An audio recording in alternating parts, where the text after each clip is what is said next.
Good to go. Recording. Oh, I'm retired once. I'm retired again. Good afternoon, everybody. This is the Committee for Persons with Disabilities, March 19th, 2025 agenda meeting. I'm happy to see all of you smiling faces here. My name is Dr. Carolyn Smith. I am chair. We have our vice chair is ill today. well today, so he is not here. And of course, we have our secretary here. Because we have a little bit bigger of an audience, everybody wants to take a second, introduce yourself real quick.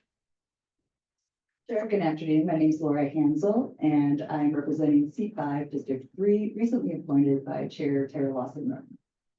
Oh, see, she has the same good voice for that.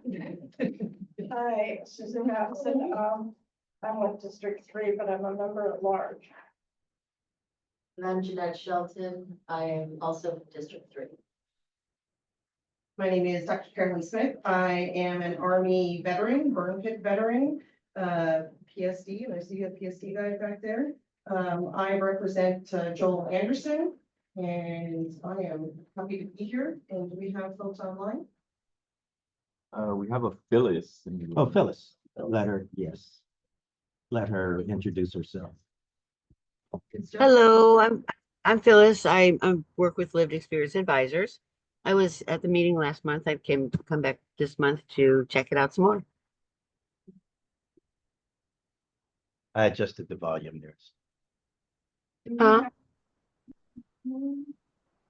Hi, Phyllis. Hi, you couldn't hear me? Just try it one more time. That's good. Yeah. Better. Hi. That's better? Yes, much better. Okay. I'm Phyllis. I work with Lived Experience Advisors. And I was here last month to check out the meeting. I'm come back this month. I'm interested in maybe becoming a member. So just I'm here to listen and learn. Thank you, Phyllis. We'd love to have you on board. Thank you.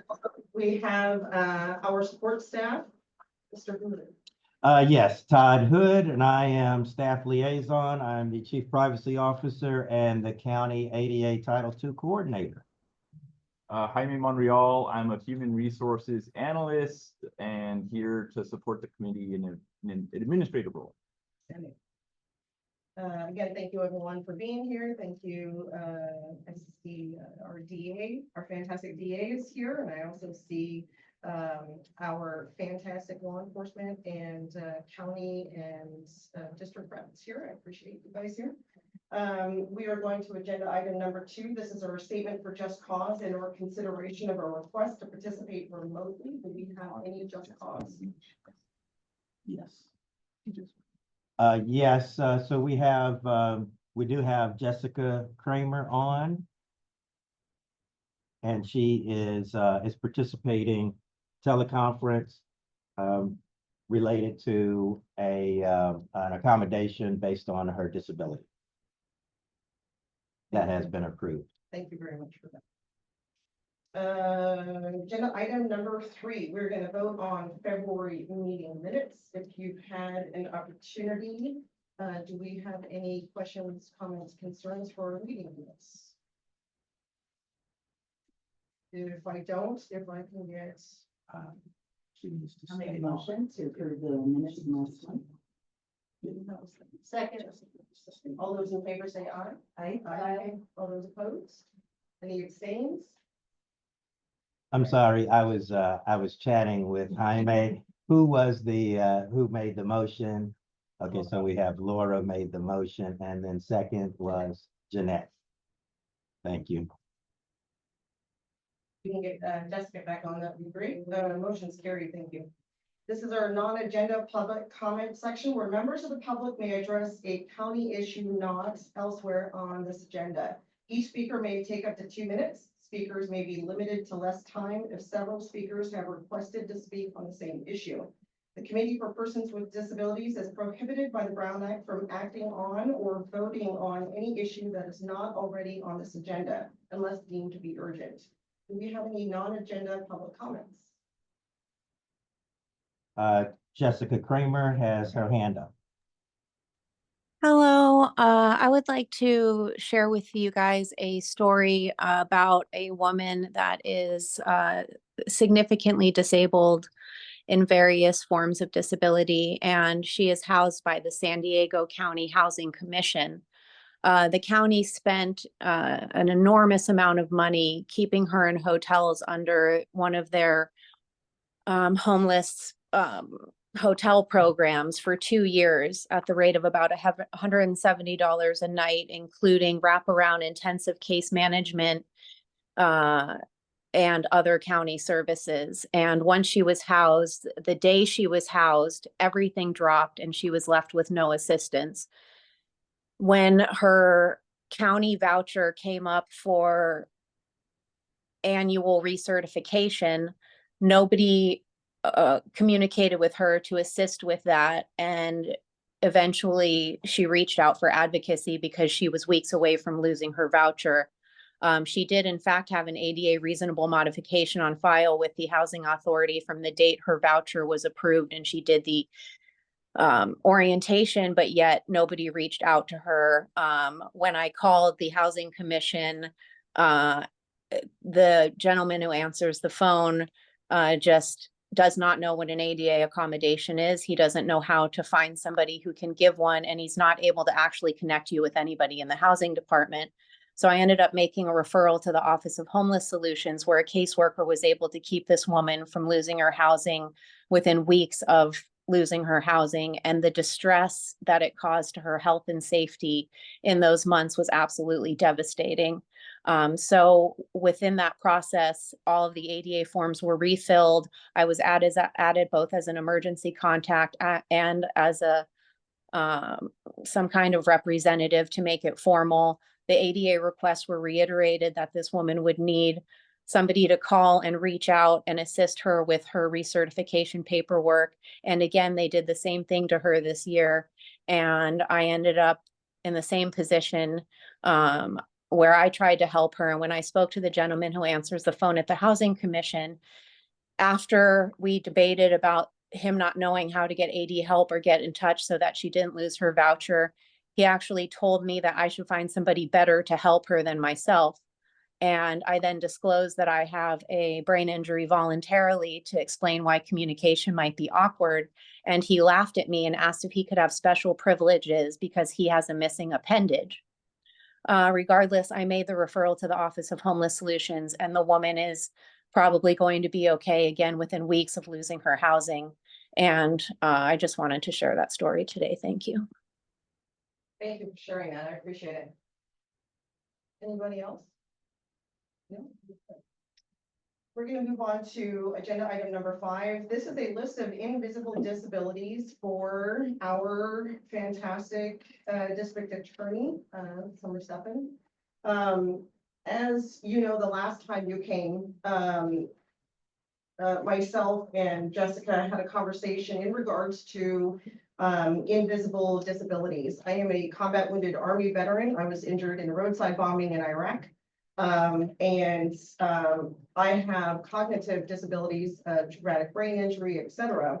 And as I've had several dialogues with DA and other folks from this that come to our committee, it dawned on me that as somebody, I was a military police officer in the Army, and so I've been on both sides of the enforcement piece and the disabled person piece. And it dawned on me that this committee would help the law enforcement community as a whole, and of course, the DA's office as a whole, if we can help broaden the understanding of what an invisible disability is.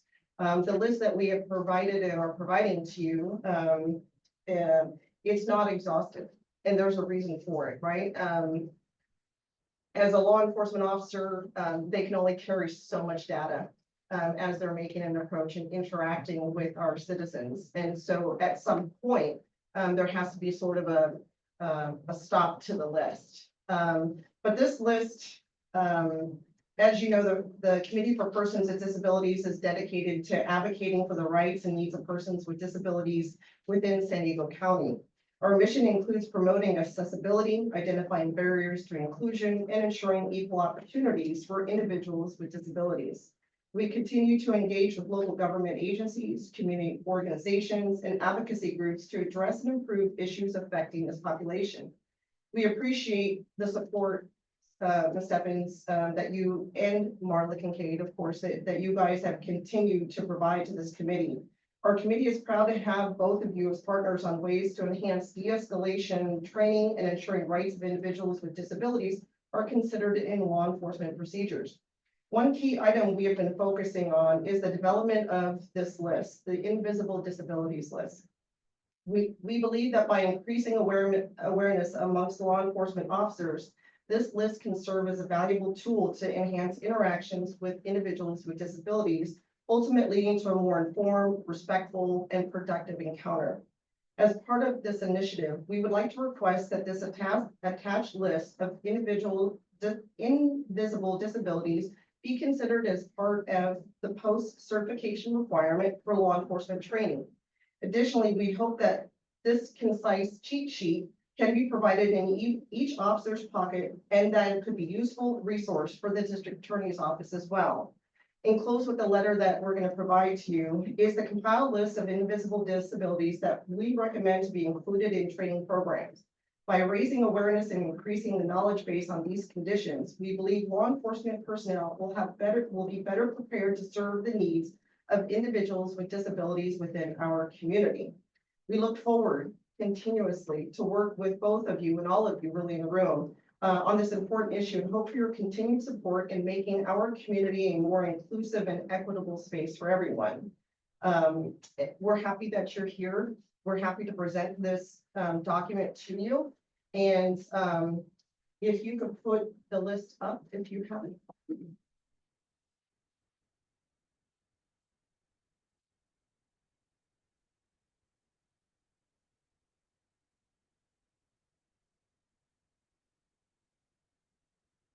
And again, this list is not exhaustive for a whole host of reasons. But this committee as a whole, we, through our own lived experiences, crafted this list for all of you. I won't go through all the definitions, but one is traumatic brain injury, 2 is autism spectrum disorder, 3 is post-traumatic stress disorder, 4 is a variety of anxiety disorders that are listed in the example, 5 is sensory processing disorders, 6 is attention deficit hyperactivity disorder, 7 is chronic pain conditions, 8 mood disorders, 9 learning disabilities, 10 nonverbal learning disability, 11 executive function disorder, and it's also called executive malfunction disorder, depends on how much treatment you've had for it. 12 is central auditory processing disorder, 13 is hyperlexia disorder, 14 developmental coordination disorder, 15 is specific learning disorder in mathematics, and 16 is I'm going to say that wrong.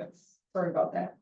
Again, these disorders come from lived experiences, and again, hopefully, as we continue the dialogue that we've been having off and on for the last year and a half, I believe, we really do hope that all of you will consider implementing this, not just in your office, but also in post-certification as a way to help law enforcement have at least a chance to have a little bit more of a pleasant interaction with those they need to serve.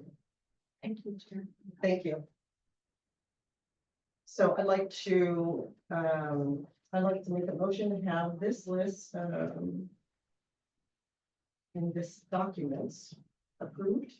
And then we will submit it to the DA and to Ms. Kincaid for their use. I move.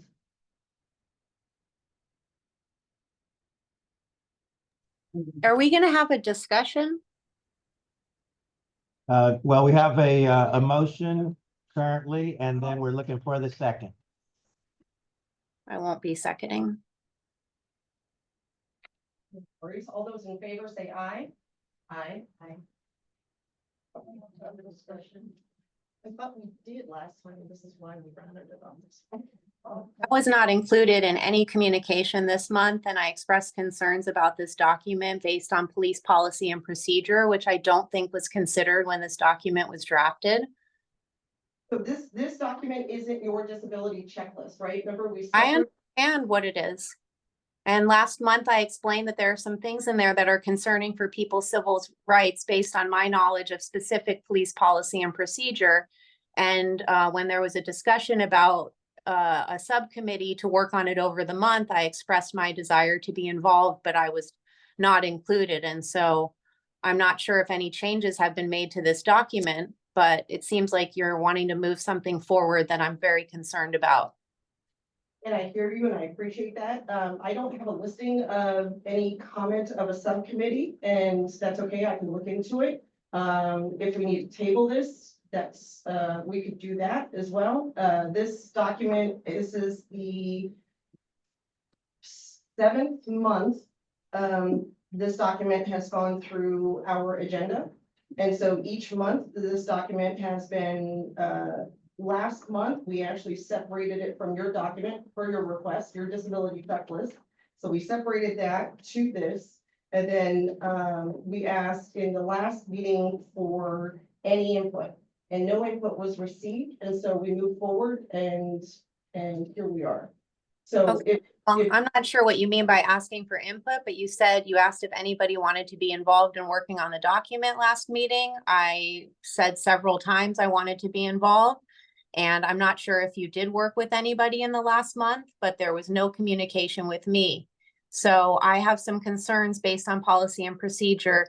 It's my understanding that I am somebody in the committee, and I don't know that anybody else in the committee has studied our different law enforcement's policies and procedures when it comes to people with disabilities. But there are some real concerns because when you identify certain limitations, that opens up certain policies that are different for people with disabilities regarding civil rights. Could I interject? Is it possible for you to share the concerns that you have? So that we can, is it something that's going to be extensive, or are there a couple of areas that can be addressed? Was this document worked on with other members of the committee over the last month, or is it the same document we left with last month? Were you able to receive your package of information? Yes, but I'm suffering with meningitis right now and I'm still giving of myself to the committee. So that's not something that I can do on the spot. I just wanted to make sure that you actually have the documents. I do, but I can't look at them right now. I did receive an email after the last meeting about this. I don't know, Jessica, if you were on it, but there was one email just asking for input because I expressed some small concerns, but I thought about it a lot, and it was the sensory processing disorder for me that I wanted to make sure. I know this list can't have everything, but I thought perhaps that needed clarification, but after thinking about it quite a lot, I think that's the best way to go about describing things like dysautonomia, MS, things like that. One other point I would just make is a lot of these overlap and go together. It's a good thing to know. Yeah, I agree. It could be conciser, and I think that's really essential. And I'm also not sure where it's intended for this to fit into post-certification because I have spent the last decade studying every training and every document available from post, and I'm not even sure where we want this to go. And I think that's a conversation we should be having. And as for somebody receiving an email, thank you for sharing that with me. I am vision impaired, and I've made it very clear over the last year that I will need to be communicated with by phone for any email sent out. So I was not communicated with. I didn't receive emails or phone calls. And if we're going to do this as a committee, we need to do it as a committee. And that means including me. Thank you.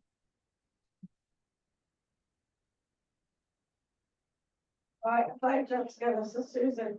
What I heard you say also at the last meeting, and it was not the first one, was you wanted everything in writing, you wanted it mailed to you. And I believe that was done. And I'm sorry, I didn't hear that, Sue. One more time. I heard that you needed things mailed to you rather than a long email. I need somebody to communicate to me verbally that an email was sent and tell me what the content was. I'm receiving large paper format agenda items, but I'm not receiving communication when an email is sent out. I just want to interject real quick. So, I have, and we'll end up tabling this because we have, I have to be considerate of the agenda. On February 21st, I know that, Mr. Hood sent out an email that says, "Hello, Jessica, this is a version of the checklist we'd like to share with the committee next month." As we have been working on this document, I'm happy to have your feedback. I know that, I had Umberto contact you, and I know I got a text message from you that went great. Part and parcel of what the dialogue was supposed to be with Umberto and yourself was also about this checklist. Was that not done, and was it just your disability checklist? Because it could be The that. only thing Umberto and I spoke about was working with supervisors, specifically specific districts, to get their attention and willingness to bring items forth to the boards of supervisors rather than just sending letters to the board of supervisors and hoping that they'll respond. When you and I texted about Umberto, you let me know Umberto wanted to speak to me about some of the processes he had mentioned in the last meeting, and that was what we discussed, which was the working with specific Board of Supervisors offices on some of our issues rather than just sending a recommendation. So there was no discussion of the checklist or anything like that, or the invisible disability document. Okay, that could be an easy solve. Umberto and I had a conversation, and the part of it was supposed to be the disability checklist, the DOS Board of Supervisors, along with the invisible checklist that you guys were to go over. So no worries, he is out sick, so it could have been, I'll chalk it up to that. So what we'll do, if everybody's in agreement, I know we have a motion. Let's let the motion not pass, and then we could table it for next month. And then if that works, everybody's okay with that? Yep, makes sense. Well, there was a vote. There was actually a vote. Okay. Okay. What I'm saying, if we allow the vote not to pass, then There's a vote. I get it. All right, all those in favor say aye. All those opposed? Nay. Nay. Any abstains? All right, easy workaround. Okay, thank you everyone for that. We now have the honor of having our DA, Summer Stephens. Thank you. Would it be okay with the committee if the members, so in case you have questions, you can direct them, come up It with is this? your volume.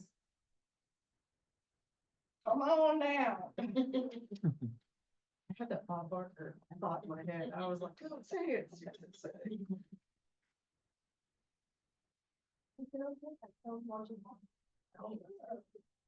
And if you don't get it all, it's on our end. And you can. A little bit. I'm not gonna get. No, it's all good. So if you would, for the record, when you introduce yourself, if you can name and office that you're in so that our recorder can record you. Great. Good afternoon, Chair and Committee of Persons with Disability. I'm Summer Stephens, San Diego County District Attorney, and it's an honor to be with you as a follow-up to the very productive meeting that we had in April of 2023. And since that time, my team has been in touch, and I'll have them introduce themselves. Good afternoon, Julia Palatei. Good afternoon, Julia Palatei, Director of Government and Community Affairs for the District. Hello, good afternoon. My name is Jorge Duran. I'm the Chief Investigator for the District Attorney's Office.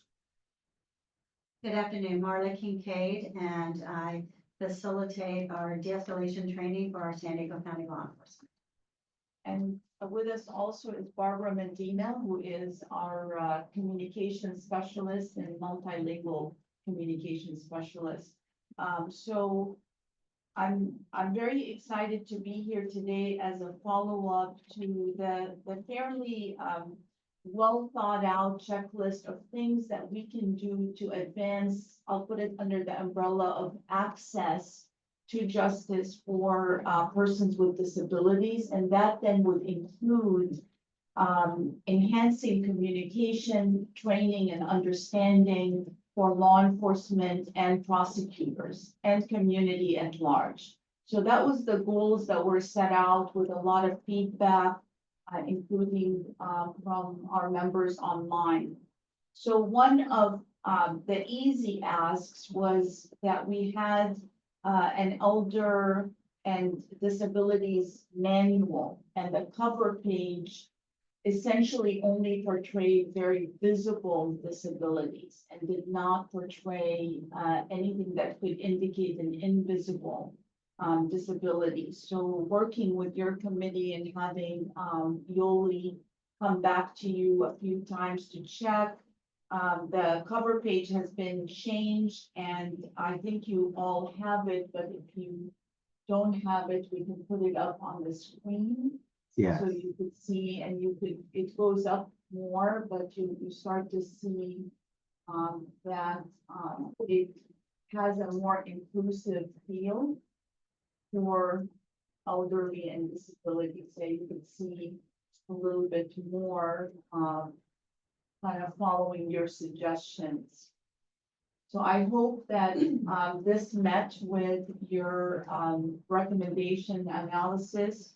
I don't think it needs a vote because it's a document at the DA's office, but I hope that you've been given the opportunity, I know from my team, to respond. And I think this was something that you appreciated and thought it met the goals we set.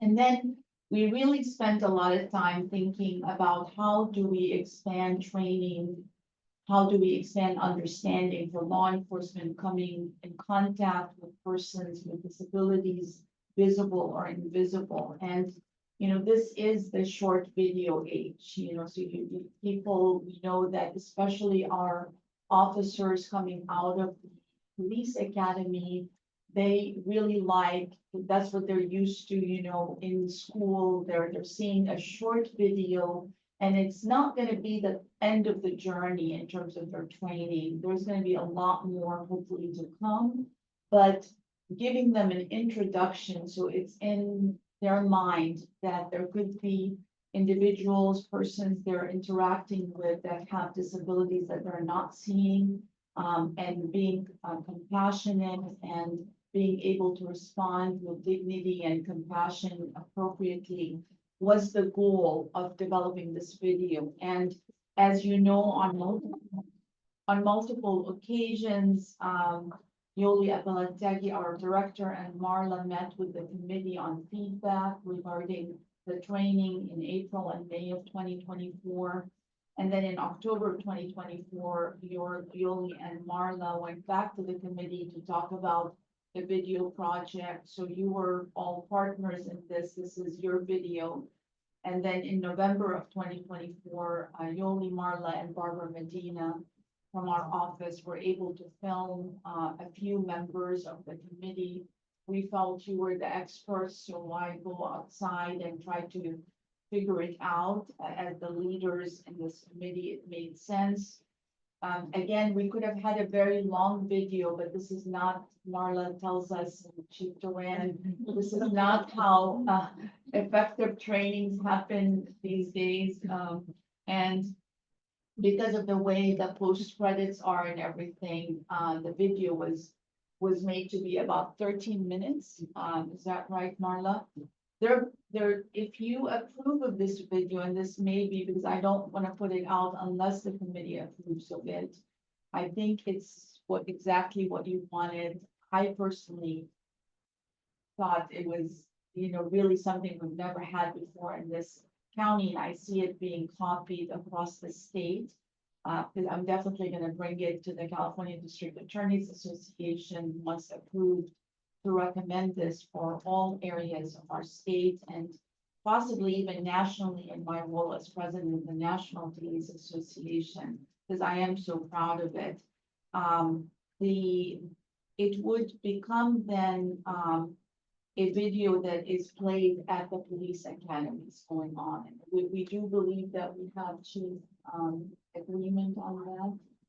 Yeah, so I think, Chief Duran and Marla Kincaid already, worked with, the new kids, the new police academies. And then we would then also play it for PERT briefs, that's very, very important.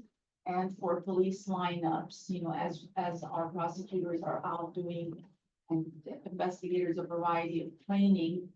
And we could also consider incorporating some of this in our de-escalation training, 8-hour training, which more than 90% of the agencies are a part of. As we know, people learn by multiple times, not one shot. So we think this plan will allow the video to be far and wide. So maybe before you ask your questions, we can play the video so we can have your input on it. Hope you got all our good sides. That would be Barbara. Hello, I'm Summer Steffen, San Diego County District Attorney. And I want to thank you for engaging and investing in this important training.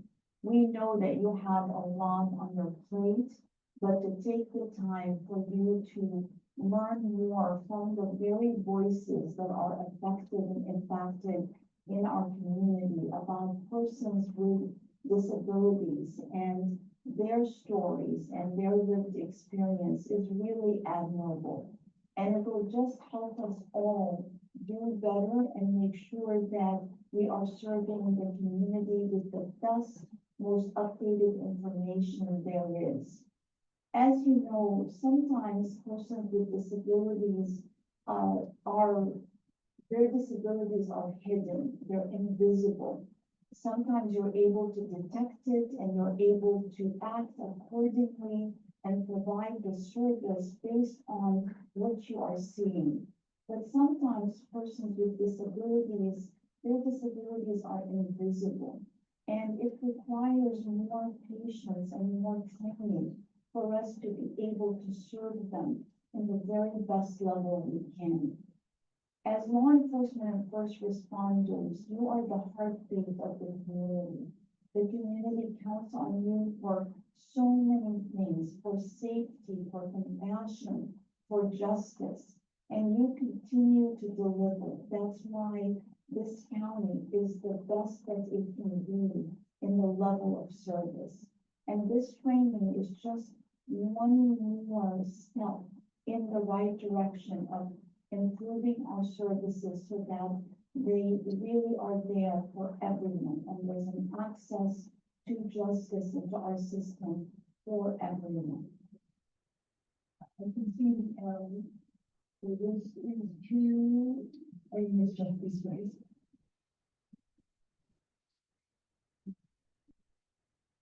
My name is Michelle Krug and I am a blind senior. I also have some mobility issues and use a cane. People assume that I'm going to be able to read texts from them if they contact me back. They assume that I have access to email or a computer, and those are very challenging. So some of the things that would make it easier for me to get you the information that is helpful for you is identifying yourself, particularly if there's more than one person speaking at this, during the conversation, not necessarily over each other, but even at the same time. It's going to be challenging for me to pick out who's who. If somebody needs me to come in for an interview, or a follow-up, just be aware that last minute changes, date, time, location that might seem very small can be challenging for me. My whole life is planning how to get somewhere, how to get home, how to get to the next place that I want to get to, what the timing is going to be. Does it allow me enough time? So those are they're doable, but they take extra planning or something to fix it.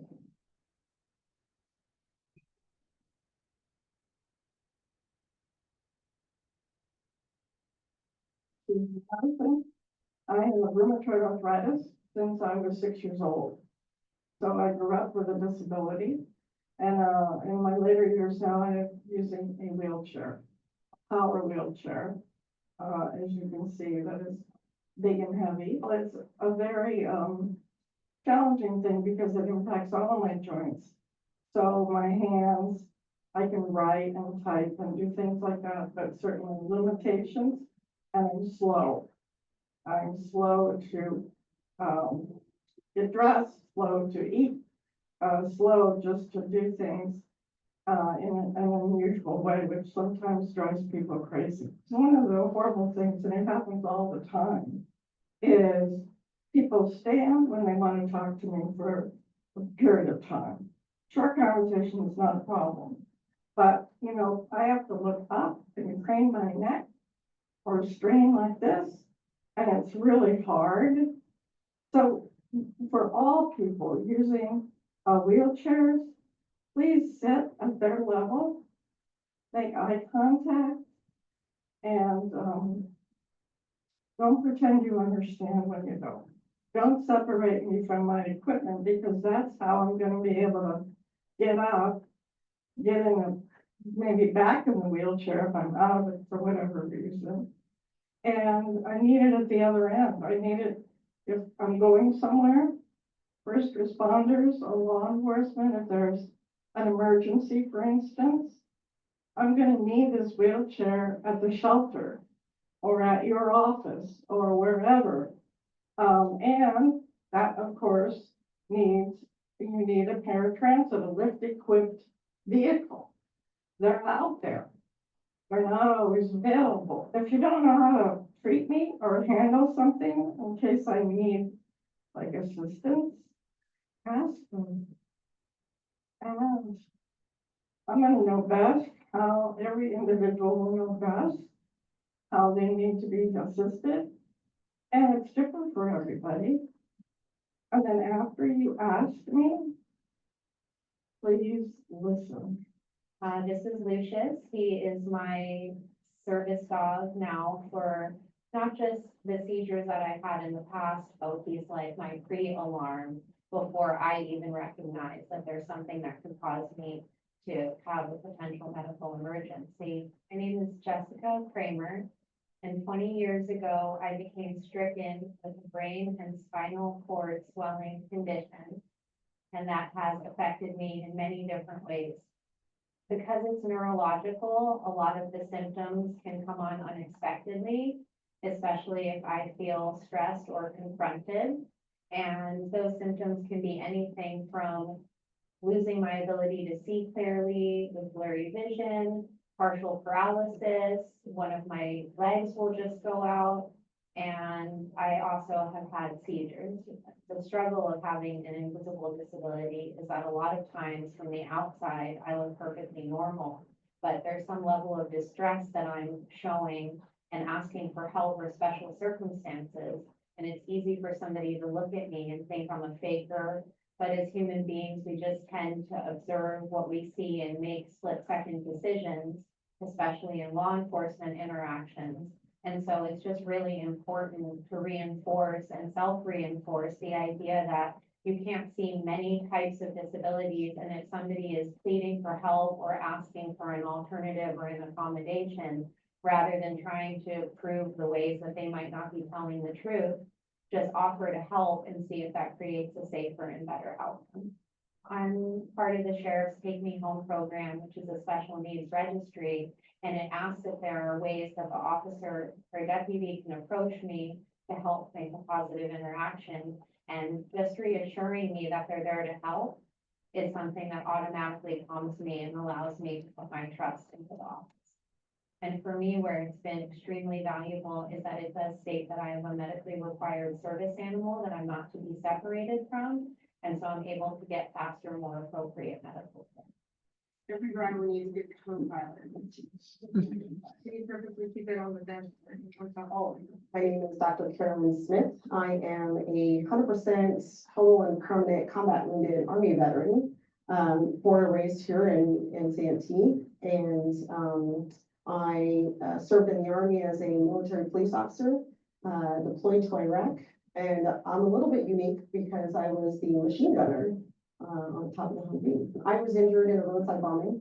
And so I have frontal lobe damage, so it's a traumatic brain injury, PTSD. I have, it's called secondary to inhalation. So I inhaled the bomb, and so my respiratory system is severely compromised. I have an L4, L5, and S1 spinal fusion. So I fractured my whole lower spine. Both of my feet are fractured, and you know they've remained that way. So I'm in pretty consistent pain, and that's been 20 years now. I also have hearing issues. You know, I have ocular nerve damage. So it's just kind of a head to toe, but I don't look disabled. I'm not in a wheelchair. I have all my limbs, you know, and things like that. But there's just days that, you know, if a migraine kind of kicks off, you know, that'll change the way I can hear you and interact with you. If you're talking to me on my right side, good luck. When I would, for example, park in a disabled parking, and I've had throughout the last 20 years, I've had people call law enforcement because I wasn't allowed to park in disabled parking, although I have the placard. You know, it clearly says disabled veteran and, you know, on my plates and on the truck and whatnot. And I get yelled at. I get almost violently yelled at because how dare I take a parking spot for somebody who's actually disabled. So interaction with law enforcement with somebody like myself that they would assume, well, she's not disabled, why is she not paying attention to us, is really more about there's things that I can and can't do. And it really depends on the day. You guys already checked plate, you run the plate, you know, this and that, but look for the other indicators, right? Look for the other indicators that Iraq veteran, Vietnam veteran, et cetera. Look for the indicators because it's more likely than not that you're off the bat are dealing with a disabled person. And it's typically on vehicles, you know, veteran or not. And if you know, it's not a veteran, look for the other key indicators, like the blue envelope program, right? Or you know, any sign and symptom that when you're approaching that vehicle, you could say, you know, hey, you're really not supposed to say, hey, how's your day? Having a great day? Well, no, because it just got stopped by you, right? But there's key terms that you could start using to say, you know, not asking for disability status, but asking if there's a disability, right? Figure out a way to include that in that 2-second conversation when you have that first interaction with the individual, so that you know. And it can actually lower that temperature. Because once the person with the especially invisible disability can tell you, hey, look, I have a TBI, speak slower, or I have, you know, cognitive decline, or I have a hearing impairment, or I have a speech impediment, or I just have a spinal fusion, you know, or whatever.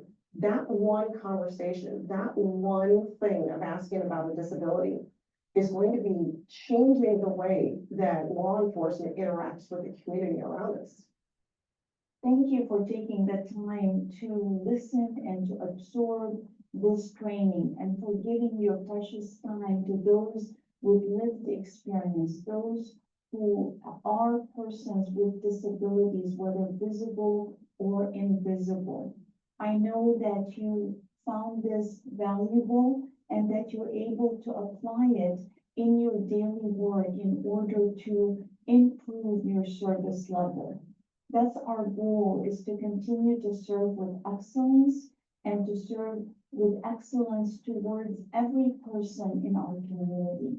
I know this is your commitment every day, and I so appreciate it. And I know that the community appreciates it also. Fantastic. Oh, yeah, well done. Yeah. Thank you, Barbara. You guys are the stars of the show. Yeah. Would love to hear any feedback. I mean, this was made by you, for you, you were the inspiration. But if there's any feedback, we would love to hear it. Or comments, positive, negative. Not only, and I hope I'm speaking on behalf of everybody, including Jessica and everyone else. But you lent a voice to those of us who, we already have our, we have our platforms and we have our, we have our own voice and our own advocacy, but you allowed it to be amplified. And for doing that, I appreciate you. I appreciate even the concept of doing that. I have been to 64 countries and I've talked to law enforcement all over the planet.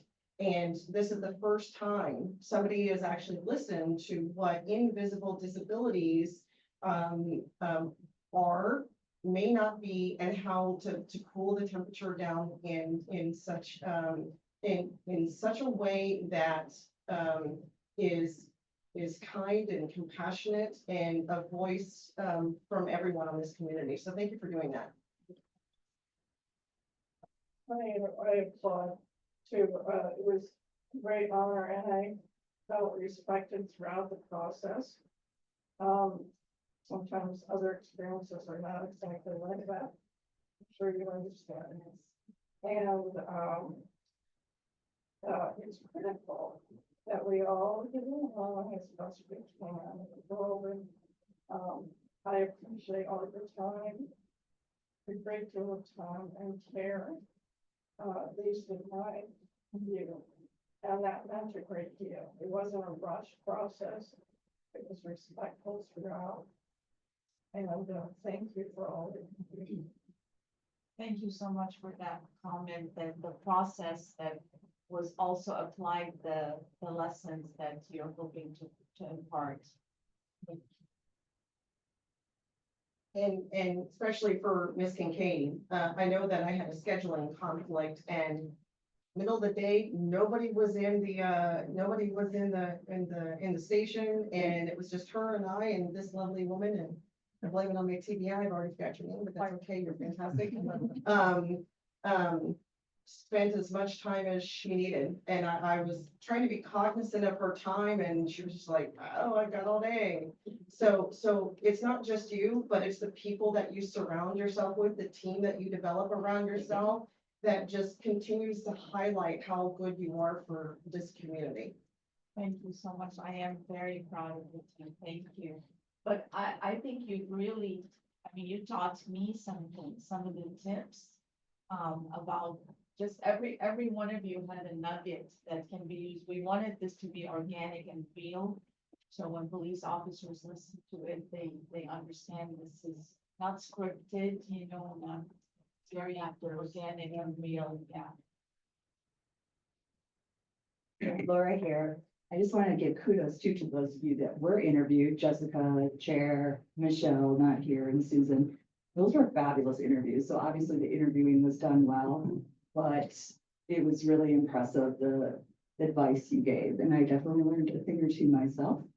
I don't think I heard the term dynamic disability. I think that's a good one for people to know and understand that invisible disabilities, and the point was made, but a person can be fine one moment and then not, or vice versa.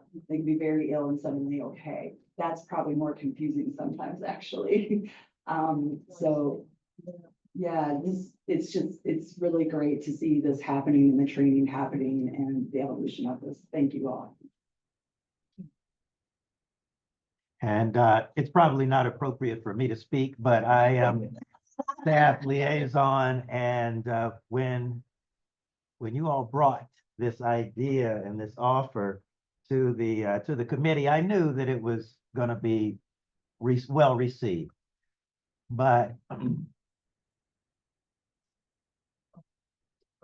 stop. To see these people that I've worked with month after month, and we've had challenges, but to see them come alive.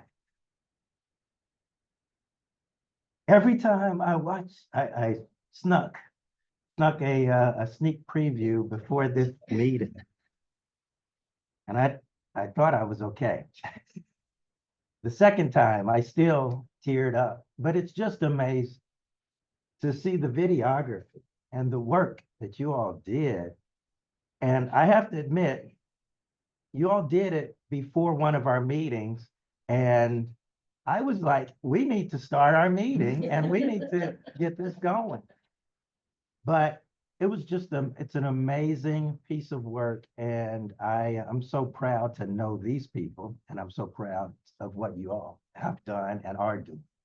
So thank you for the commitment and the work that each of you have put forward for this. And thank you for everything that you all do every month.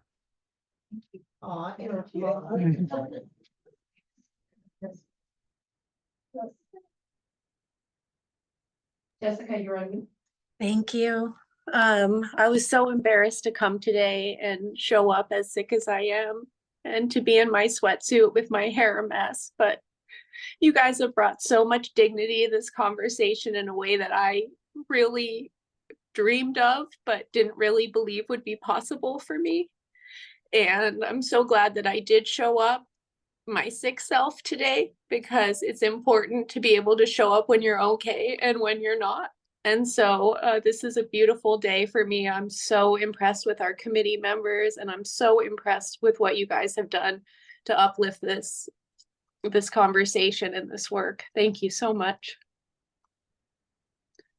For that comment, disclaimer, it was an honor for my team to work with you. And really, there's a vulnerability in all of the participants in opening, you know, even when I'm on video, it's a vulnerability. It's like the world is gonna hear this, see this, and you all allowed that to happen. And that's the best way to teach. And, you know, because I can't imagine that it's not gonna touch every police officer and prosecutor because they see the real stories. It's just so impactful. So thank you very much for allowing us to be part of this great production and training and dignity to them. With that being said, it is my absolute honor. We are going to call a vote.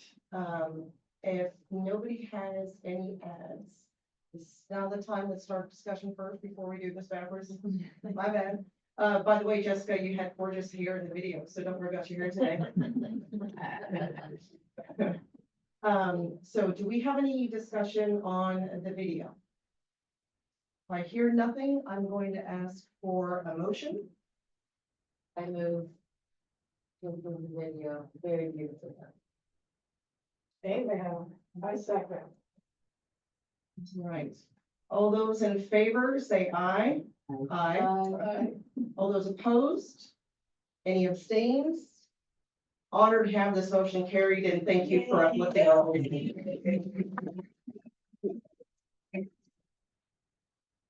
We're so excited. And of course, once we get the document dialed in, Yes. it's taken a while, but, that's gonna be our next week with you. And, we're honored to bring that to you as well.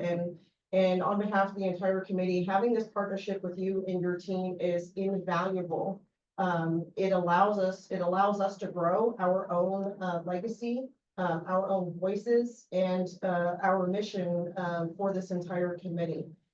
It also allows us to have dialogue with our board of supervisor representatives and showcasing all of the ways that this committee is so important, unlike any other committee. And so thank you so much for all of your help, all your due diligence, and your continued conversation with us. I appreciate you. Thank you. We look forward to updating you on how the training is going and the reaction to it. And obviously, it's your video, so you're welcome to post it on your committee website for education for anybody you wish. And so, you know, just for you to use whatever way you think, because it's yours. I appreciate that. That's great. Yeah. Yeah, I would think that data or any kind of information flowing out after it's been viewed for input would be really interesting. Yes. Thank you. Thank you. Thank you so much. Thank you for being here. Yay. Yeah.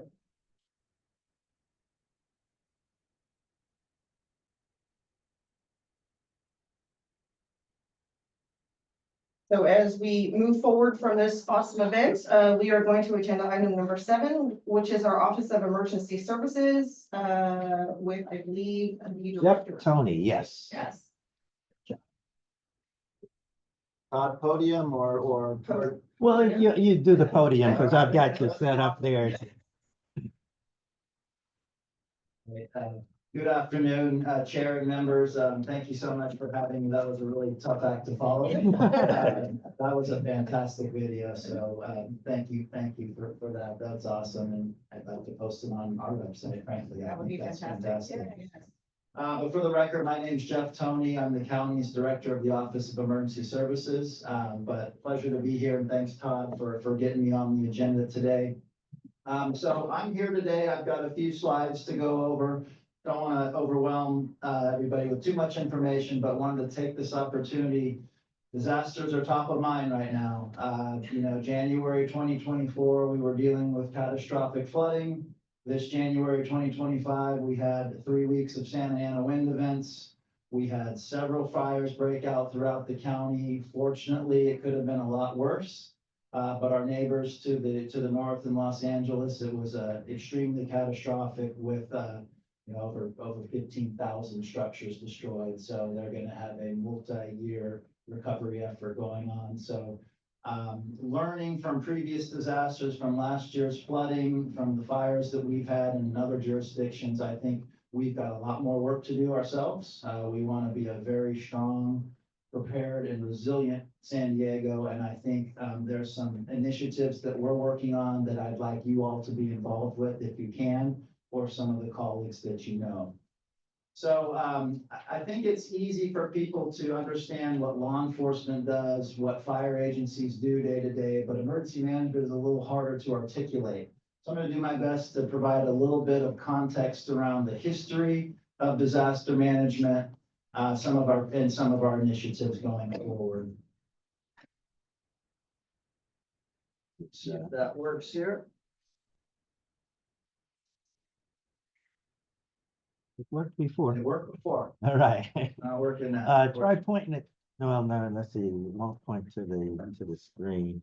Well, I can, oh, I know. Let me get it started. Maybe if I get it started. Hey, that's all good. Okay, that works. There you go. Yeah. All right.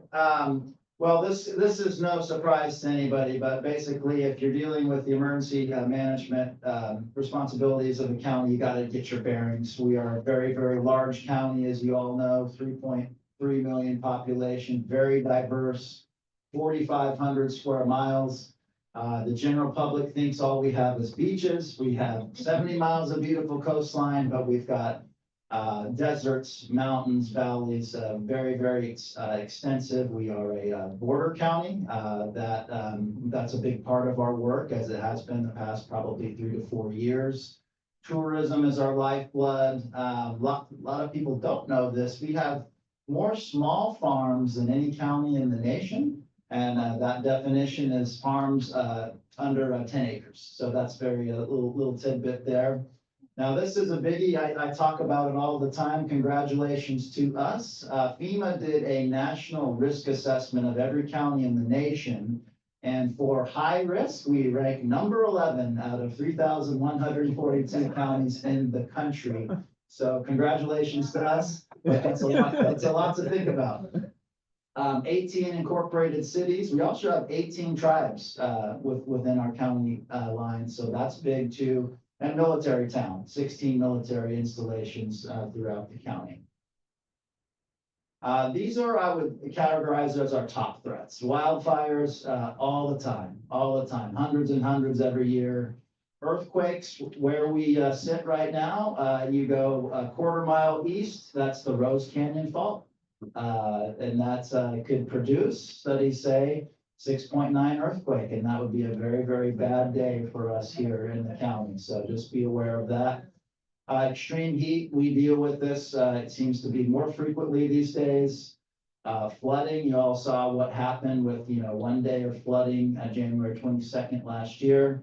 And tsunamis, coastal county, we did have a tsunami. If you recall, the underwater volcanic eruption from Tonga caused a very small tsunami, about 18 inches of water level rise in the port. So that's the last tsunami we've experienced here locally.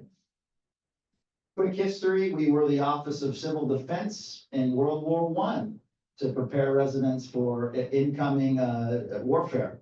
But also the same year was catastrophic flooding. The Otay Dam breach flooded all of Mission Valley. That was a catastrophic event. So with that, the Civil Defense Office got involved in disaster management and response. One thing that's very unique to us here, and I love having this, in the 50s, we formed a joint powers agreement with all 18 cities.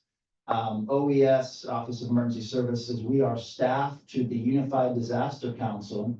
We meet at our office every 2 months, so the county and all 18 cities. It makes it really easy and effective to do pre-disaster planning, decisions on grants to apply for, and it's just great for regional decision-making. So that's a neat tidbit to know, something unique that really brings our counties, the collaboration up to that next level. But the core of emergency management really rests upon the incident command system. So those in fire and law enforcement know what this is. It's a standardized approach to manage incidents. It could be small incidents in the field. It could be very, very large incidents, catastrophic disasters as well. And this structure allows, there's common terminology and words and structure, and it's very flexible. You could you can use it on a small disaster or again, a very, very large disaster. And this is pretty much the basic components. If you do these 5 things, you can manage pretty much anything. You have management or a command staff, you have operations, logistics, planning, and finance. I had staff that managed her wedding using this. And it's a huge story, and it worked, and it worked. So the system, it's evolved over the years, but really these core components have stood the test of time and and allowed for that cross-agency collaboration during incidents. And this is just a closer look at that management or command staff. Public information officer is very, very important, I would say. Safety officer. And then someone to liaise with outside agencies. So, a place to plug in as you bring more resources to whatever the situation is. Now, some of you may or may not have heard of this. The worst acronym in the history of acronyms is FireScope. It stands for Firefighting Resources of Southern California Organized for Potential Disasters. So it's a mouthful. It's interesting, but where it came about, September 1970, Southern California was one of those Santa Ana wind events, had dozens of fires break out during a span of about 13 days, scorching over 570,000 acres, 16 fatalities, over 700 structures destroyed. But look at the response. You had 20,000 firefighters from over 500 agencies respond, which is a good thing. The bad thing is they didn't know how to talk to each other, how to interact with each other. Where am I supposed to go? Such a big response with that many people was very, very difficult to manage. So the After Action Report founded FireScope. And this was a collaboration with the U.S. Forest Service, with CAL FIRE, the Governor's Office of Emergency Services at the state level, and then county and city fire departments. And in 1972, that group formally adopted the incident command system as kind of that base to manage disasters. And the other thing that was a part of that was multi-agency coordination groups. They call them MAC groups, which is basically task forces of agencies tackling whatever problem that you have. And also emergency operations centers, that's in our office, that kind of really formalized that structure. That's an offsite facility behind the scenes, helping first responders in the field do what they need to do. And then in 1976, it went from fire to all hazards. So you can manage floods, earthquakes, terrorism. I didn't think they'd think that in the seventies, but 9/11, this structure was used. And then, sure enough, in 1991, if you recall, the Oakland Hills had a very, very bad fire at the time called the Tunnel Fire. Again, Santa Ana wind conditions in October, destroyed over 1,000 homes in the Oakland Hills, 25 fatalities. Again, it wasn't the number of responders. There's a lot of response, but the communication, the coordination, common resources, they couldn't plug into fire hydrants in some cases because the equipment didn't jive with one another. So ironically, there was a state senator at the time who's lost his house in that fire. And if that motivates you for legislation, I guess that does it. And this was Senator Petrus. What he did was try to codify some of this structure in state law. And it was the Standardized Emergency Management System, or SEMS, here in California, where basically you have a tier structure depending on the size of the event on what agencies get involved and when. So for instance, if there's a small fire in the field, we want the fire department or law enforcement agencies to handle it. We don't need to get involved. If it's bigger and requires more logistical support or resources, that's when you go to local government, and we can start at the city. So every city, important to know, has their own emergency manager, some bigger than others. And if the local government can't handle that, or they need more resources or capability, they go to us as the county. And in SIMS, it's known as the operational area concept. So if we have a multi-jurisdictional event, our Office of Emergency Services is that lead coordinating agency here in the county. And we are that, again, funnel to the next step, which is the Governor's Office of Emergency Services, my former employer, Cal OES. We go to them for more resources. And of course, if it's huge, like we saw last year, we go all up to FEMA for support. So this is just the kind of the natural progression of an incident. And sure enough, the federal government post 9/11 copied California. It all started here, and adopted NIMS, the National Incident Management System. So basically, we practice the SIMS in California. We are compliant with it on its face. Couple small tweaks.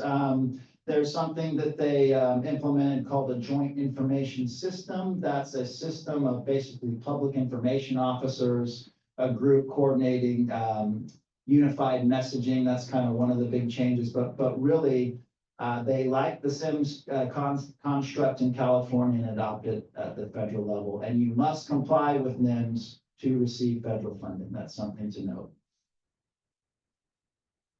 So this is our office. This is our Emergency Operations Center. This is the nerve center with any big disaster. I've seen it packed during COVID with about 150 people in that from many different departments and agencies. If you all want a tour, interested in a tour, please get with Todd. We'd be happy to host you just to check it out so you can see the facility and kind of how we operate. And upstairs, which is really convenient for us, is the Sheriff's 911 Dispatch Center. So we can run up and down and get information, current information from the dispatchers on any given situation. So that's a great partnership we have. This is kind of terminology, but there's levels of Emergency Operations Center activation. Level 3 being the lowest level. So if there's a decent sized fire, doesn't need too much support, we may activate our Operations Center at a level 3, mainly OES staff, but maybe a couple other departments. As you see, it grows. Level 2, you build out those sections, the operation, the planning, logistics, and finance, more bodies, different roles that staff plays. And this would be like a COVID level activation with all the branches filled out, many different departments, outside agencies, even non-governmental agencies in our Operations Center helping out as well. Who oversees this? It's not me. I oversee our Emergency Operations Center proper, but we have a policy group at the top. So that would be our chief administrative officer, county council, could be public health officer, all the deputy chief administrative officers. So it's top county leadership making those hard policy decisions. And the chair of the Board of Supervisors chairs our Unified Disaster Council. That's something to note. The bi-monthly meetings that we host in our office.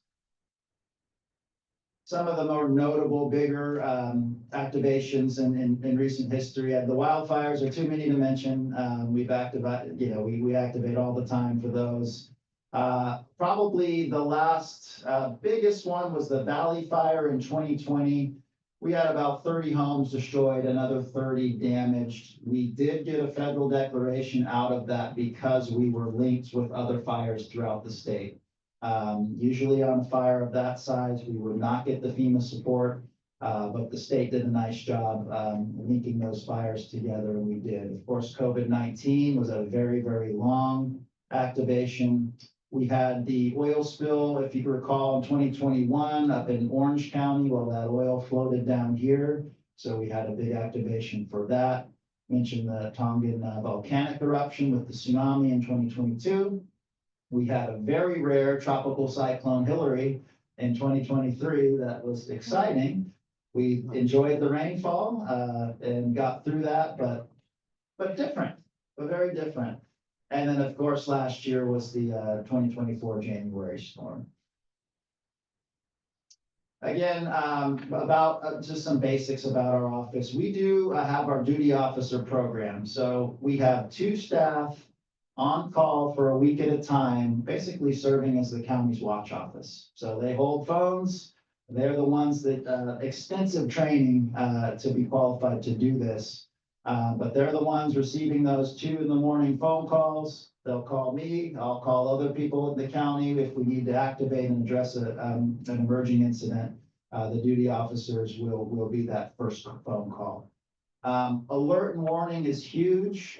We just implemented last year a new alert and warning system for the region. That's just the county, and every city has access to the system. We all voted on the vendor to go with. So we've been rolling that out. I think it's gone pretty well. We've been able to become more surgical in the way we evacuate populations. And with every evacuation warning or order, we automatically get it translated into American Sign Language. There's videos for that on our website. I'm hoping people, maybe you all download the SD Emergency app on your phone. We post all that information there. We'll be revamping that as well as our website. We are in a discussion right now with County Web Services, as well as there's a group called US Digital Response, which is a nonprofit group, which will take a look at our website. Is it simple? Is it user-friendly? Is it accessible? So we have an MOA we're drafting for them. It's free, but we want several sets of eyes as we revamp our website, so it's just more user-friendly for everybody. We've got plans for everything, believe me. We have probably 70 different plans or standard operating procedure documents that we regularly update. A big one coming up, and I'll speak to that at the end, is our emergency operations plan. That's a huge plan for us. We're coming up on the update of that. It's a 4-year cycle. So I'll be asking maybe for some help and feedback as we update that. And then preparedness is huge. So those opportunities to train, to educate our public. FEMA did a study. Probably only 50%, probably less, in my opinion, is really truly prepared for an emergency. So those steps before the emergency that you need to take are critical. And FEMA did some work and research into that and found that, generally speaking, the public is vastly underprepared. I won't dwell on this, just some of our project areas here. We do own the continuity of operations planning for the county. So every department must have one, must keep it updated, must exercise it. And we got a real life scenario in COVID. That's when everybody dusted those off. what's an essential service, what's not, who has to be in person, who does not. So that was very important to test those real world, and we made some tweaks to the program there. Technology is very, very big for our office. These are just a few little snippets. In the top center there is a screenshot of our emergency mobile application. Probably the most common way to alert the public is wireless emergency alerts. You know, those loud tones that you're gonna get on your cell phones. They may wake you up in the middle of the night. Apologies, I might have done that myself a time or two. With alerting, I would rather err on the side of caution and over alert rather than under alert. Looking back at, you know, fires in 2017, Sonoma County, et cetera, they missed the window to alert. And so we're pretty aggressive with that tsunami advisory that was issued. I mean, I got the call at 2, 3 in the morning. You got time for a tsunami, you know, if it's a long distance earthquake, but nobody really knew it was a volcano. So the science doesn't really study that, but we were looking at Hawaii very closely, and Hawaii fared fine, but still, given that threat, we did see that sea level rise. We decided to alert about 1 million cell phones at 6 in the morning, just so they know, stay away from the coast. This is coming, be careful. And I do it again. It's just, I'd rather err on the side of caution there.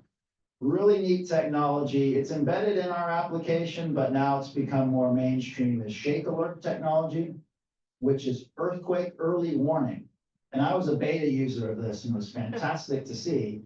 But if we get an earthquake 4.5 or higher, if you're in that general zone and the shaking intensity, they call it a level 3. If you're in that zone, you should theoretically get an alert before the shaking starts.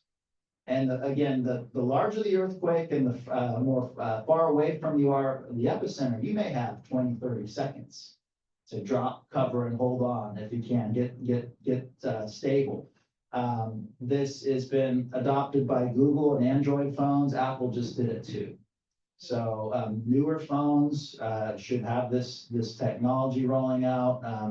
It's good. It's a good thing. It's evolving. There are about 1,000 earthquake sensors throughout California that detect a pulse of energy before the shock wave follows. So there's that little gap in between those pulses of energy that allows the Shake Alert to work. So it's really, really cool technology.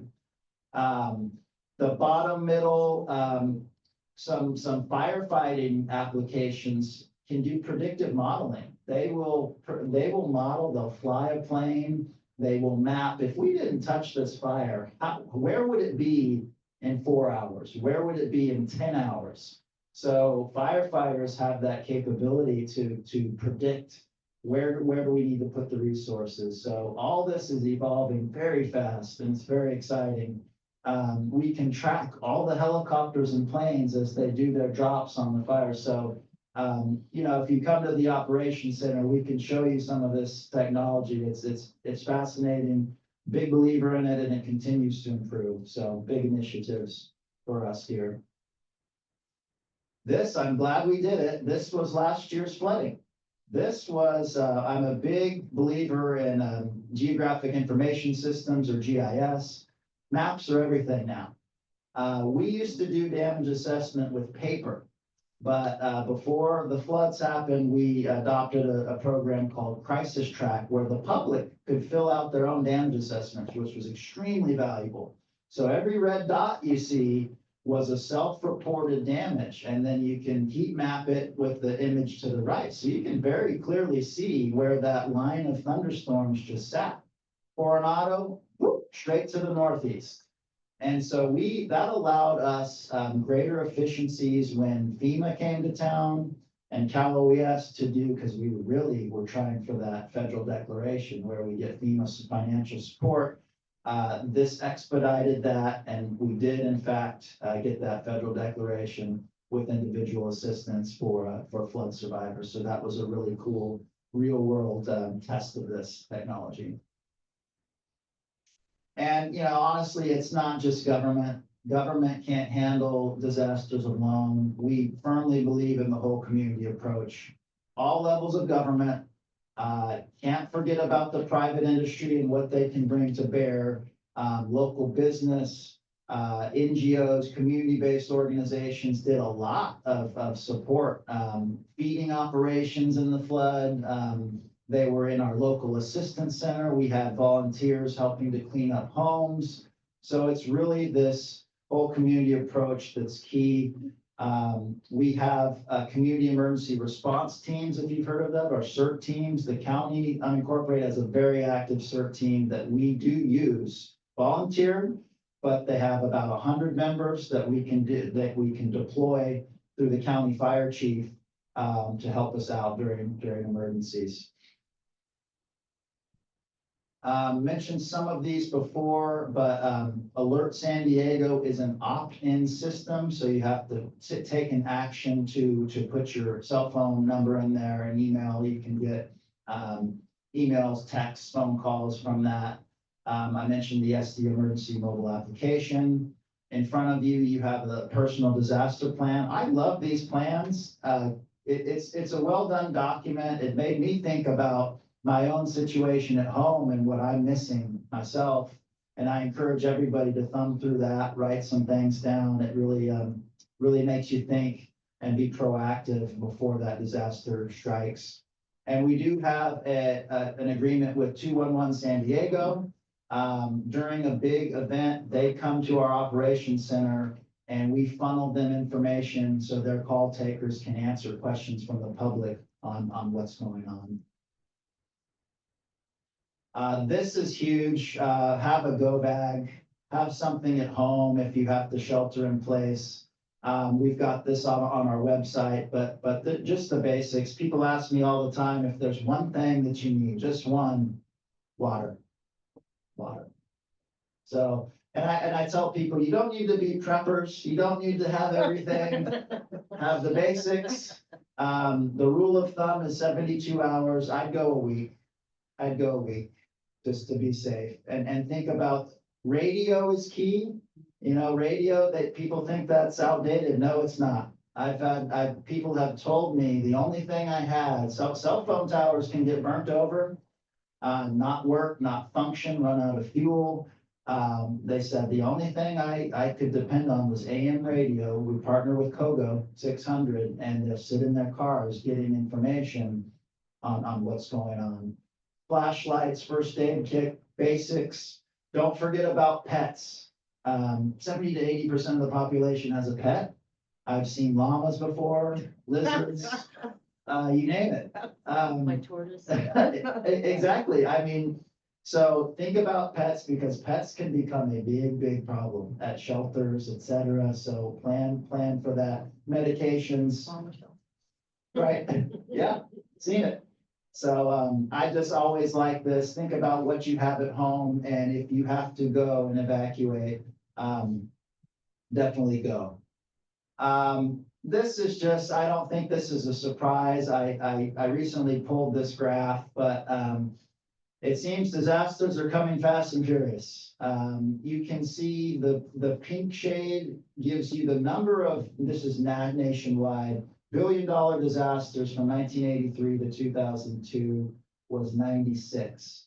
In the following 20-year period up to 2022, we had 244. It adjusts for inflation. So you see the trend is definitely going up. Same graph, just costs. We're almost at $2 trillion on the nationwide level in the past 20 years in disasters, just dwarfs the previous 20.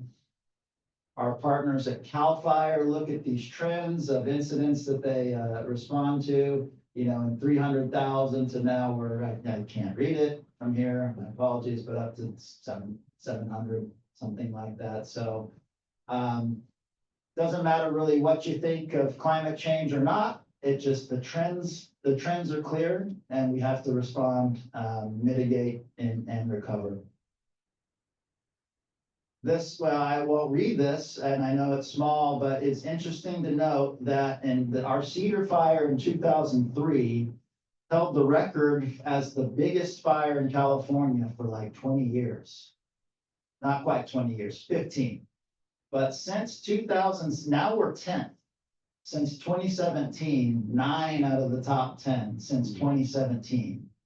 So think of that. That's pretty telling. That's a lot of acres burned in a short period of time. Our role is changing. It's becoming more professionalized, which I think is good. Every jurisdiction does it a little bit differently. Some of the smaller cities are underneath their fire departments. We're a standalone department. FEMA is doing a big push for credentialing. You talk about post. I think it's good to have some standards for emergency management as well. But our workload is increasing. Our workforce is pretty small. So I'm always a huge advocate of the profession, of the importance. I think it was recognized in COVID-19, just us rallying around public health, building a huge infrastructure to respond to that. I thought we did pretty well overall as a county compared to other jurisdictions that I went through. This is kind of what a couple things I wanted to mention. So it's an interesting distinction. We talk about persons with disabilities and we talk about access and functional needs. So probably about a dozen years ago, AFN, or access and functional needs, was the coined term in the emergency management world.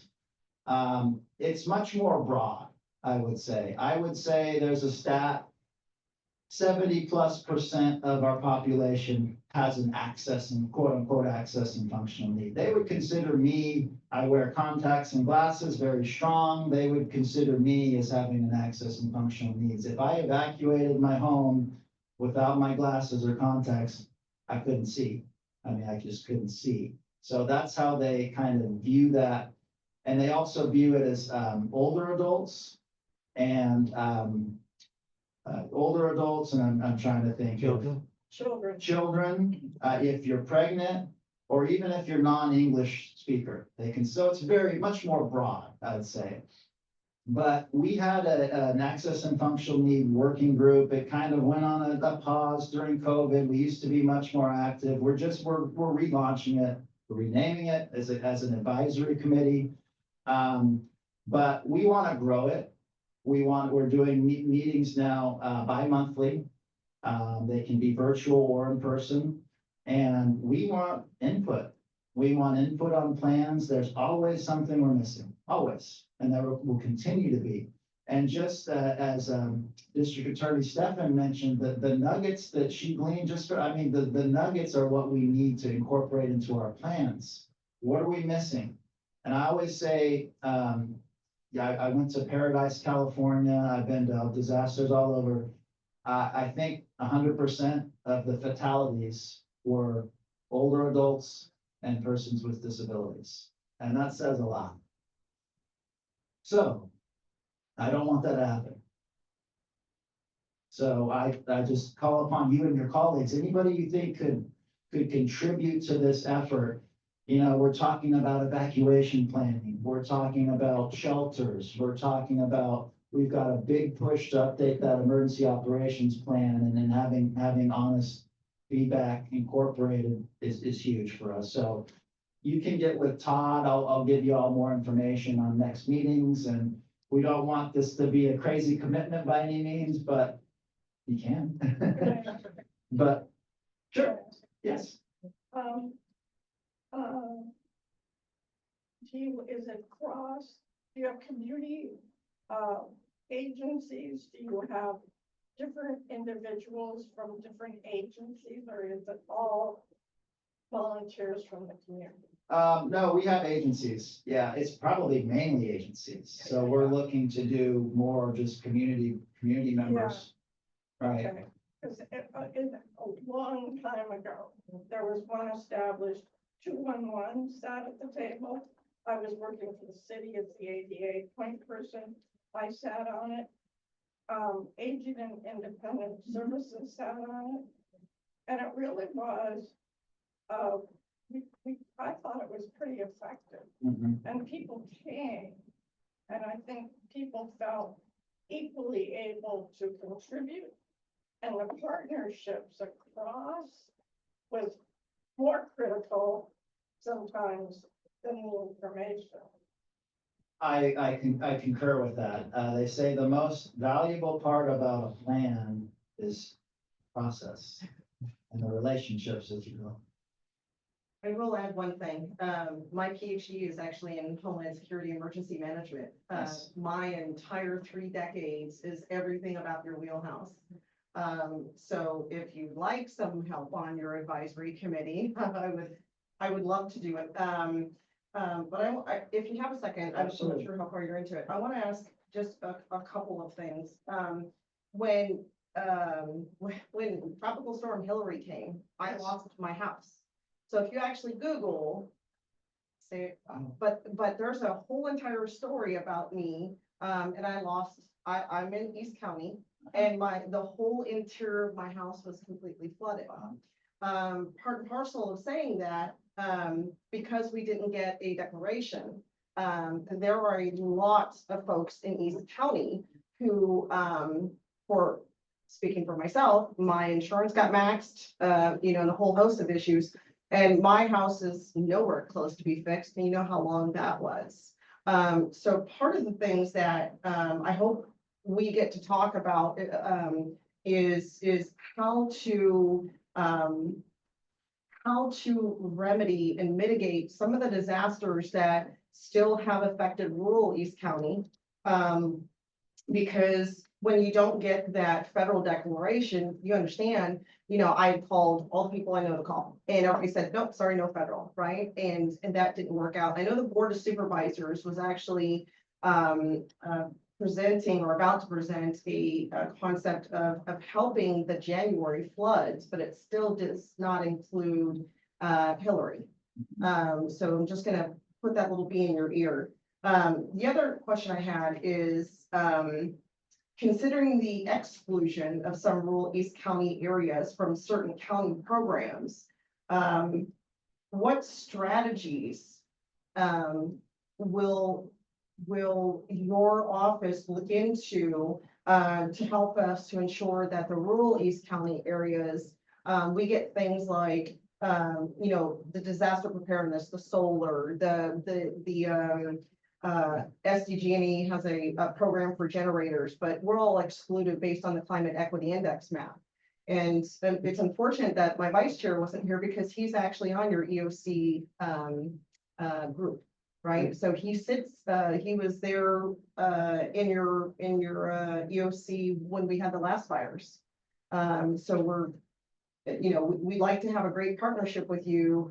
And me, it's so important, because this is my wheelhouse, but I'm also in the rural area where just in my area, there's 4,400 disabled veterans, right? And you know how 67, the evac for 67 is just atrocious. Yeah. Right. And so there's a couple of things that I would love to help you in your relaunch, revamp. And then the other thing I had is you have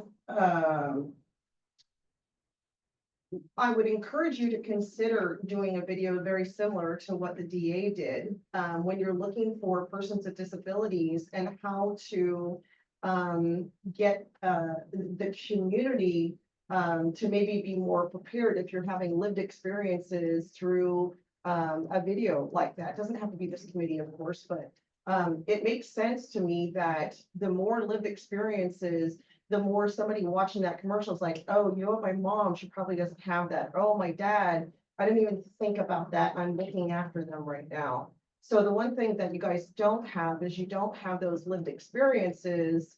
And I think that just may be an option down the line. The other thing I think that you guys did that was amazing, you actually kind of took it from the military, is you used the Blue Force Tracker concept that allows you to track all of your planes and personnel. So I'm hoping that dives more into the AI process to help you guys, with the movement of personnel and all those things quicker. And the other thing I had is, the website, that you have, there's some issues, that the feedback I get is from disabled, especially for, sight impaired, stuff like that, that the committee can certainly, have a conversation with you on. And, I really appreciate you being here. This is so important to me. It's important to this committee as a whole, but as somebody who's born and raised in rural East County, the hurdles that we face are unlike, city hurdles. And city can be maybe a little bit different than us, but we have more livestock, we have all of these other things. That when you try and get horse trailers going up 67 to try and help folks out, that clogs the system. And then there we are. So thank you for being here. Thank you for opening up your Access Fundamental Advisory Committee, because that's very important. I also encourage you, and I think you probably already do this, is to go to the rural planning boards like Lakeside, Poway, and whatnot, and present things like this so that you can get the feedback from the individual communities. And you would probably be surprised at the innovation and whatnot that could be something you may just not have thought of. We do have, Jessica has her hand up. Jessica, did you have a comment or question? Yes, thank you. That was just an incredible presentation, and I'm very inspired by the way you present. You kept us all engaged and have a great sense of humor. It was just really awesome. I have a few questions, comments. One, I would like to elevate, as my team members have the CERT. I am a CERT member in North County, and the access and functional needs training that we went through is very outdated. So it would be great if that training, was remodeled to be more appropriate for modern times. And yes, so that's one. And then two is I made a public records request from North County Municipality for any documents they have in the fire department related to responding to persons with service animals, neurological and psychological disabilities. And the response to the public records request was essentially the Oceanside Fire Department called me and they let me know that they build their policies and mandates off of Operation Emergency Center mandates. I might not be saying that correctly, but hopefully you understand what I'm expressing. And they do not have anything from the Office of Emergency Services regarding service animal policies and procedures. Again, I'm not 100% sure if what they shared with me was accurate, but if you could share a little bit back for our committee on that topic. Yeah, I guess, do you mean service animals during active fires, or because I know it's illegal to not have a service animal with their owner in shelters and in any situation, as far as I know. So yes, but they do anyway. And I've experienced that many times, which is a lot of what's led to my advocacy. Is it correct that OEC is the one who determines like what is required policy wise for city municipality fire departments? no. Okay, so Independent jurisdictions, they've got local primacy. okay, well, that helps. And do you guys have any documentation or anything on service animals, or do you guys train what the law is the law? Yeah, I mean, we work with the Red Cross very closely. They're our partners in standing up congregate shelters. It's written into policy and standard procedure. I mentioned pets before. So service animals can go inside shelters wherever they want. Livestock, other pets, What we try to do, and we work closely with, Department of Animal Services in the county as well as, the Humane Society. We try to co-locate human shelters with animal shelters. So you can go inside, you can go, walk across, they set up some space where you can see your pet. That's best practices at this point, and how we address animals. Okay, thank you so much. I'll look forward to learning more from you and the committee and seeing if there's anything that I can add to help. Thank you so much. Thank you. Well, I want to just, I don't know that we're shutting down, but I guess we are getting close to time. But I do want to thank Jeff because, we've had a few different presenters and presentation, and they've been very informative. But I have to say that when you can get the head honcho to come and spend time with you, that means a lot. So one of the things that I know that the committee has talked about was around the AFN Advisory Committee. And so as we transition from the working group to the advisory committee, and I know that one of the things that this committee has as one of their strategic focus areas is emergency planning and public safety. So I expect that we'll be working continuing to work pretty closely together. And of course, as you mentioned, the EOC, it's really fun when you can go to an emergency exercise. And so we do have exercises. I've served on the access and functional needs as the access and functional needs coordinator.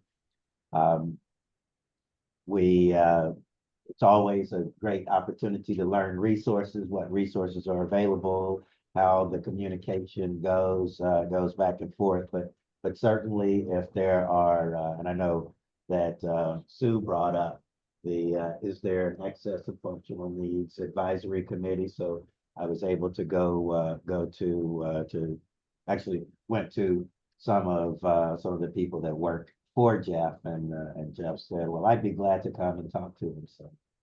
One of the other things I was gonna say, a really simple campaign that you may want to consider, is the state of California is trying to remove AM radio in all new vehicles. And the biggest selling point is emergency preparedness. And I listen to AM radio every single day, and the most important thing is your ability to have that comms through that mechanism. So one of the easiest sells should be is how do we get that in? I've been very helpful. Yeah, I'll help you. It's actually, there's a piece of federal legislation right now that they need to bring to vote. I can't remember the resolution number here at Sport all the time. It's not the state trying to do it. It's electric car manufacturers. The technology with AM radio and the electric, the battery, I suppose, kind of interferes with it. So this is a cost thing. Really? And I'm a strong advocate for AM radio. Yeah. If you go in my truck, my go bag has a solar wind up. It looks like 1970. Oh, it's so great. Like I have astronaut food and everything. Not a prepper.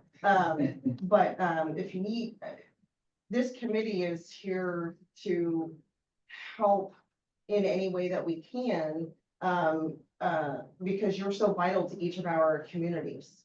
And so what I'd love to do is if Todd, if you could put us in contact so that at least those, Umberto would love to maybe consider being on the advisory committee as well, because he's SDG&E. So he's in your EOC when they got spun up for the fires, right? So please keep in touch with us. Hopefully we can get you back.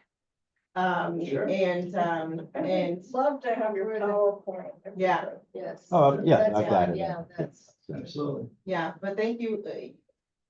You're super important in this dialogue. So thank you for being here. Thank you, and thank you Yeah. for your support. Thank you. Yeah. And also we have, extra planning guides. Tons of these if you So, want to take a if you want to handful. take some of these and share them with any of your, the outreach that you have. Yeah, you know, the only add-on, there's no braille in here, Good point. right? So, so there's little things that I've marked up in here. Happy to email you if that's what works. I'm not the end all be all. I do have a degree in this, but. That's good. You understand. And my- I would come out of retirement for you, that's all I'm saying. We're hiring. We're gonna- I'm not cheap. Wait a but- second. Okay, all right. Oh, okay, yes, thank you. Good, thank you. Thank Good, I you so remember much. that. Thank you, Jeff, for being here. I appreciate you. We are going to move along. Thank you for that. Again, I love all things that are in emergency preparedness. We are going on to agenda item number 8, which is Jessica Kramer, public awareness of interactive process for request for modification for IHSS and VHS. So I have an update from the, on both of those. One, I've had a meeting with IHSS and, on your, at your desk are your rights under California Public Benefits Programs. So this is actually shared when, at the beginning, as well as on an annual basis with recipients for IHSS services. You'll notice that I guess it's the second page there at the bottom, you'll see reasonable accommodation, special help for people with disabilities. So when there's a couple of things that happen, I just wanted to, I learned it, so I wanted to share it with you, is the social worker, when they're talking with a new recipient of services, they actually ask them not just if they have needs from a disability perspective, but if they have, what needs do they have? Because these are individuals that are receiving in-home supportive services. So that's just part of the package, is they need to understand what are their needs from home health care, bathing, grocery shopping, etc. So they that's part of the package. But this is given to every recipient at the beginning, and then on an annual basis they do a renewal. And then they also have when the service the provider goes to the home, that they're also assessing what are the needs of the individual as well. As an additional, and I think it is with respect to, or as a result of the interaction with the committee, the IHSS has also enhanced the call center experience. So when you call in, the call center has begun asking each applicant if they have any requests for reasonable accommodations, including but not limited to blindness, visual impairment, hearing impairment, service animals, or anything else that might make applying for services more accessible. So they definitely are hearing and learning from the interaction with this committee. That being said, they have requested that if committee members have lived experiences, have experiences with other recipients, and you can do that through me because I am the ADA coordinator for the county. So I am sworn to maintain and safeguard personal information as the chief privacy officer as well. But certainly share any experiences, any specific cases that you might have with me, so that they can investigate that because that is part of their services when there are issues to address any issues that are being experienced. So certainly, any committee members as well. I know that we've got Phyllis on. So if you all have any experiences, to certainly reach out to me as the county in the county office of ethics and compliance to be able to communicate that over to the committee, over to the county department, and they'll be able to investigate that. As it relates to behavioral health services, I have a meeting similar to the meeting that I had with IHSS. We have a meeting set up in the next week and a half. So I'll have more information from a behavioral health services standpoint on reasonable modifications as well. I just have one question. I noticed that this hub wasn't updated. Last time it was updated, it was May 2022. Is this This is the state. State? This is from the state. My bad. Okay, thank you.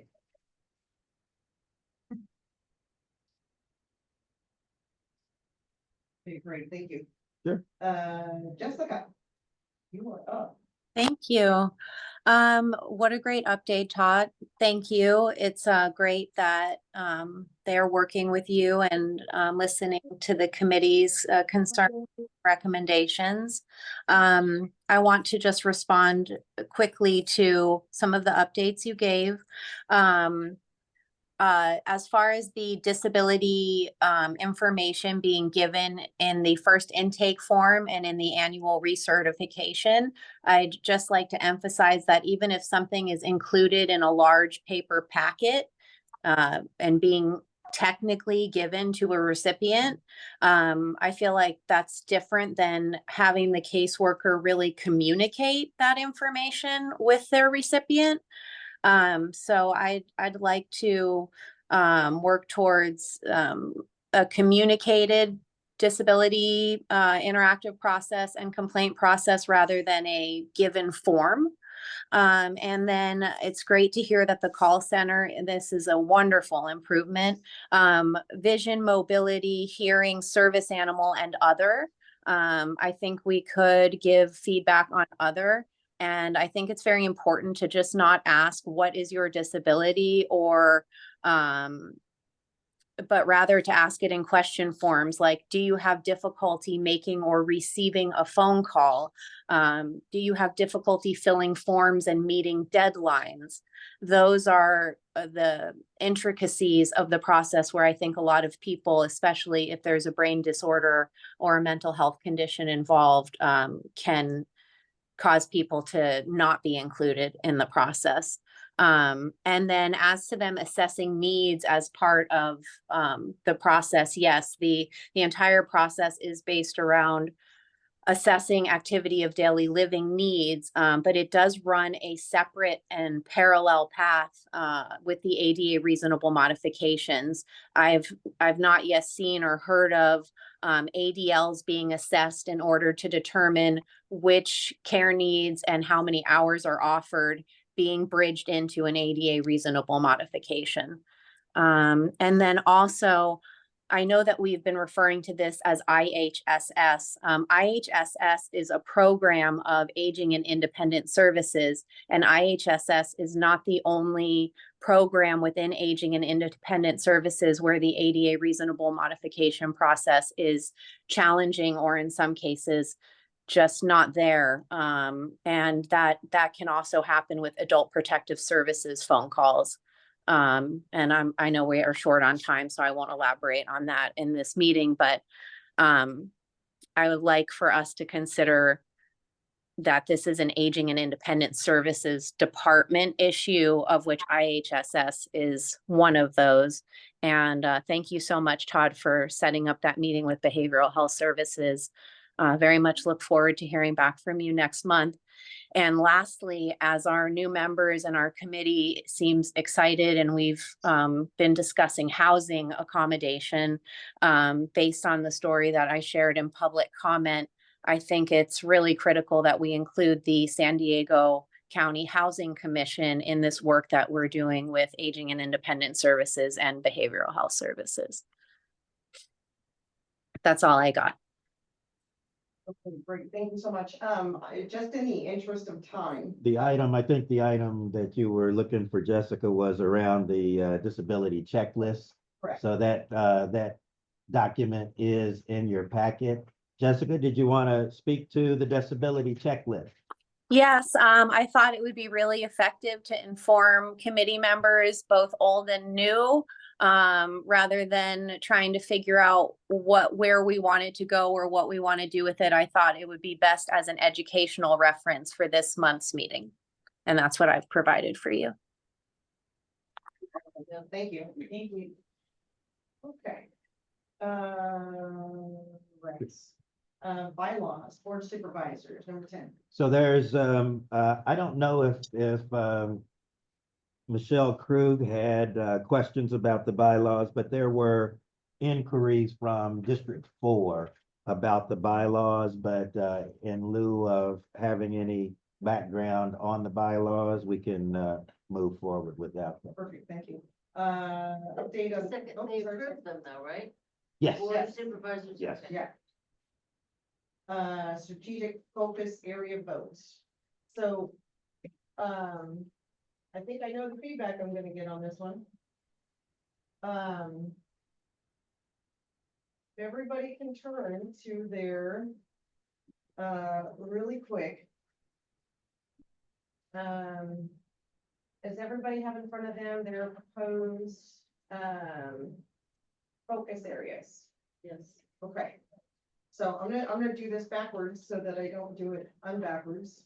Okay, so has everybody had an opportunity to read this Committee for Persons with Disabilities Strategic Focus Area for 2025, March 2025 document? Yes. If you have not. Yes, I have not. I may not be able to read it even in large paper format print, so we may need to negotiate that through the ADA interactive process.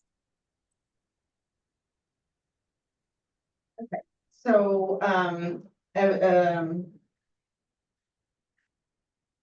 we need to vote on this. But if you haven't had the opportunity to read it, and in the interest of time, we're gonna have to table this. I did receive an audio, so I may actually have listened to it. If Todd just wants to clarify, is that an audio you sent to me, Todd?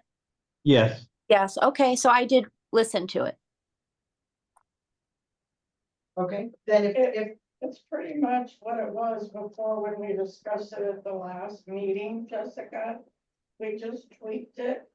We took off, we separated the housing initiative from the transportation initiative, things like that, but otherwise, pretty much the same document it was.